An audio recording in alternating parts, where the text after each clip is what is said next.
Muy buenos días. En esta oportunidad y como dando inicio a nuestro evento académico, vamos a hablar todo lo referente a lo que es la teoría del caso. ¿Qué es la teoría del caso? La teoría del caso, de acuerdo a muchos libros, dan a entender cierto tipo de conceptos que no son acordes con la realidad respecto a cómo se viene desarrollando este nuevo modelo procesal penal. Yo quiero compartir un concepto de los profesores Andrés Beiteman y Mauricio Dius, profesores chilenos, en un libro muy didáctico, ¿verdad qué? Y el concepto que ellos resumen de lo que es la teoría del caso es que señalan que es un punto de vista. Este es un concepto bastante sencillo, entendible y didáctico en sí de lo que es la teoría del caso. Es solo un punto de vista. ¿Qué significa que es un punto de vista? Significa que es la forma en cómo aparentemente habrían ocurrido los hechos de acuerdo a tu perspectiva.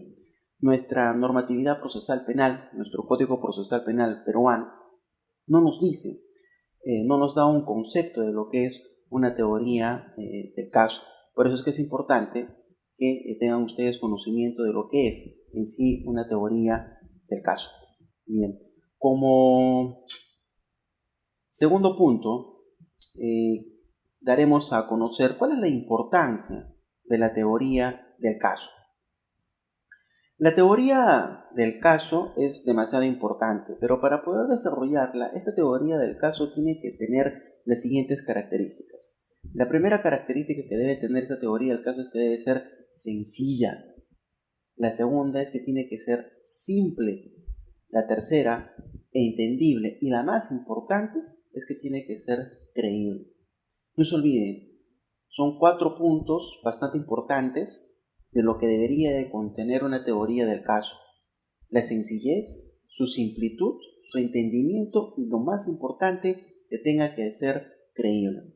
La credibilidad en nuestro sistema procesal penal, es decir, de acuerdo a nuestra teoría del caso o punto de vista, es lo más importante. Además de eso, si se tiene una buena teoría del caso, basta con ello para que la otra parte pierda el caso. Y eso tiene sentido, puesto que si tú llegas a conocer el caso desde toda perspectiva, desde sus inicios hasta el final, de cómo habrían ocurrido los hechos, es evidente de que armando ya una buena teoría del caso, no tiene la otra parte, ya no tendría que poder objetarte, porque siempre hay salidas para un caso. Y la mejor forma de poder obtenerla es conociendo el caso. Por el contrario, si nuestra teoría del caso es débil, confusa y nada creíble, las consecuencias respecto de la misma serían terribles. ¿Cómo realizar una teoría del caso? Lo primero que deben ustedes de tomar de conocimiento para efectos de la realización de una teoría del caso es conocer el caso. ¿Qué significa conocer el caso? Conocer el caso significa que ustedes como litigantes, me refiero a todos, sean fiscales, sean abogados, actores civiles, procuradores, tienen que conocer el caso desde una perspectiva no solamente de hechos, sino de derechos, y también desde cómo es que se ha podido llevar a cabo desde un tema procedimental.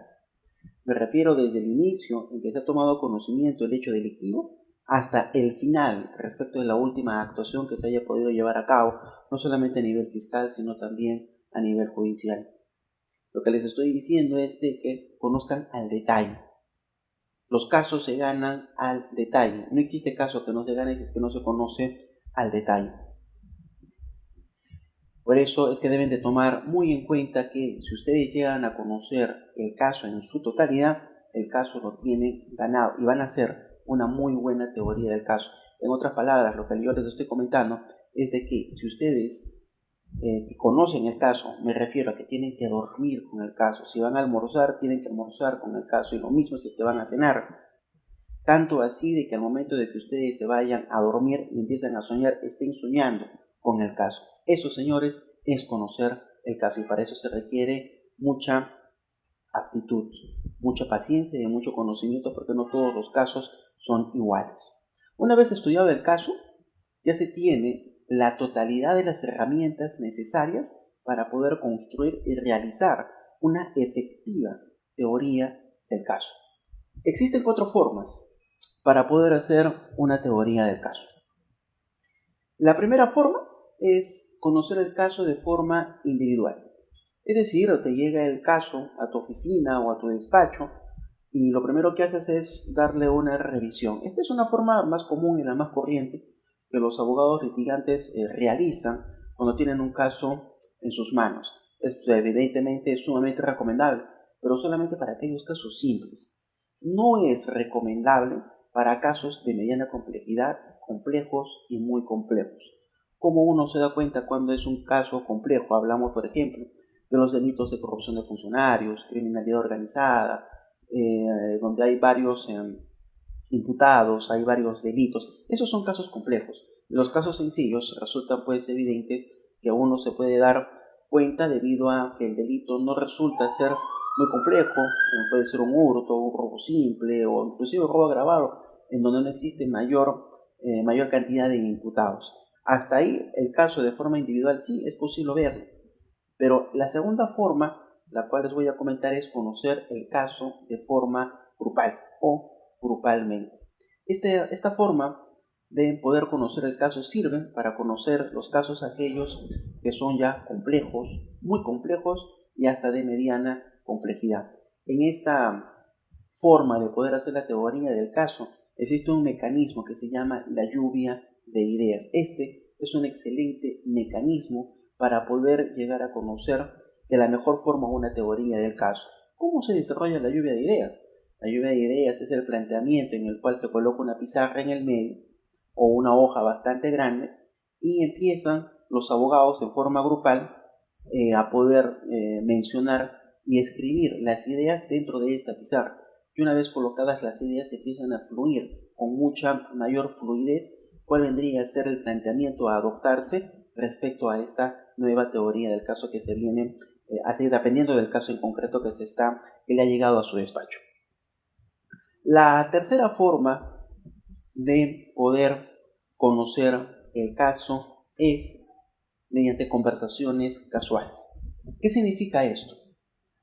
Este mecanismo de conversaciones casuales se puede dar cuando no tienes ninguna idea de cómo poder entablar desde sus inicios una teoría del caso. Estas conversaciones casuales se dan con gente que no conocen el derecho. Pueden ser ingenieros, pueden ser administradores, pueden ser doctores, médicos, hasta inclusive personas comunes y corrientes. Me refiero a que tú como abogado litigante tienes que evitar reunirte con las mismas personas que cubren tu profesión, es decir, con otros abogados, inclusive con estudiantes. No, trata de reunirte mediante reuniones casuales o conversaciones con otro tipo de personas, como los acabo de mencionar. ¿Y esto por qué? Porque estas personas tienen una idea de no saber el derecho. ¿Qué significa esto? Significa que no conocen la ley. Y como no conocen la ley, estas personas, al no conocerla, lo que hacen es brindarte ideas comunes y corrientes como todo ser humano viviente. La gente de paso que no conoce la ley también te puede dar bastantes ideas con referencia a este caso y créeme de que funciona, puesto que cuando tú te empiezas a reunir con estas personas y estás, digamos, ¿no?, compartiendo quizás alguna copa de vino o alguna reunión amical y le cuentas referente a algún caso que tú tienes en complejo del cual no tiene ninguna salida, esa persona te va a ayudar y te va a ayudar a salir de ese abismo tan oscuro que tienes al no poderla plantear. Esta es una buena técnica para poder realizar una buena teoría del caso cuando tú te sientas un poco frustrado y no encajado para poder realizar la misma.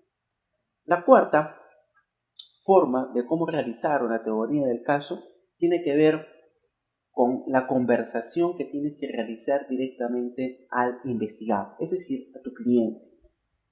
Esta forma necesariamente tiene que reunir una sola palabra: confianza. Si no hay confianza entre tu cliente y juntamente con tu persona, o digamos son varias personas que están llevando el caso, tan simplemente esta técnica no va a surtir. La prioridad en esta técnica, en esta forma de cómo llevar el caso, es la sinceridad y la confianza que debe tener abogado-cliente. Le tienes que hacer dar a entender al cliente que tú, como abogado, eres su mejor amigo y que de una u otra forma lo vas a tener que ayudar. Pero la mejor ayuda que puede haber es que el cliente te tenga confianza. Y el implicar que te tenga confianza significa que te tenga que decir las cosas tan reales y cómo pasar. Llegar a ese extremo, llegar a ese punto, es bastante complicado, pero no existe otra alternativa si es que quieres adoptar por este mecanismo de poder llegar a una solución en el mejor beneficio de tu cliente.